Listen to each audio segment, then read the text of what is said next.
तो ये एक मिथ है कि बच्चों में कैंसर नहीं हो सकता। इनफैक्ट बच्चों में कैंसर एक मुख्य कारण भी है मोर्टेलिटी का, डेथ का, बट अवेयरनेस बहुत बढ़ती जा रही है।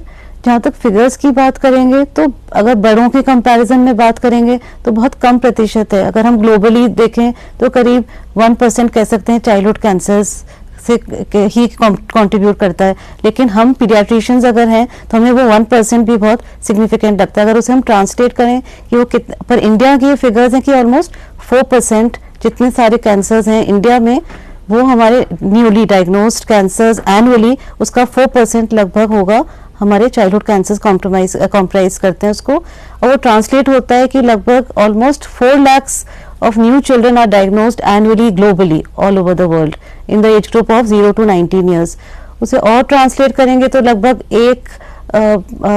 1 out of 280 adults or children and adults will suffer from a childhood cancer। तो ये इम्पोर्टेंट है, मिथ है कि नहीं चाइल्डहुड कैंसर्स इम्पोर्टेंट नहीं है, एक सिग्निफिकेंट प्रोपोर्शन है हमारे लिए, क्योंकि बच्चों में जिंदगी पूरी बचती है, पूरी जिंदगी आगे तक। तो हम उसमें ठीक करा तो वो पूरे क्यूरेटिव होते हैं, क्यूरेटिव इंटेंट से अगर हम उनका इलाज करते हैं तो बहुत लंबे साल तक, डिकेड्स तक जीते हैं बच्चे, इसलिए इम्पोर्टेंट है।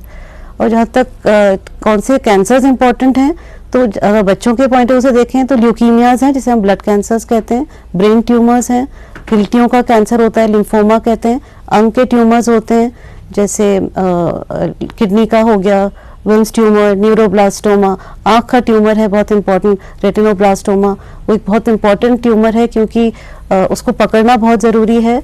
और हम ग्लोबल बर्डन को अगर देखें तो हम बहुत एक सिग्निफिकेंट प्रोपोर्शन कंट्रीब्यूट कर रहे हैं रेटिनोब्लास्टोमा का। अगर ग्लोबल बर्डन को देखें तो ये मुख्य तौर से चाइल्डहुड कैंसर्स हैं।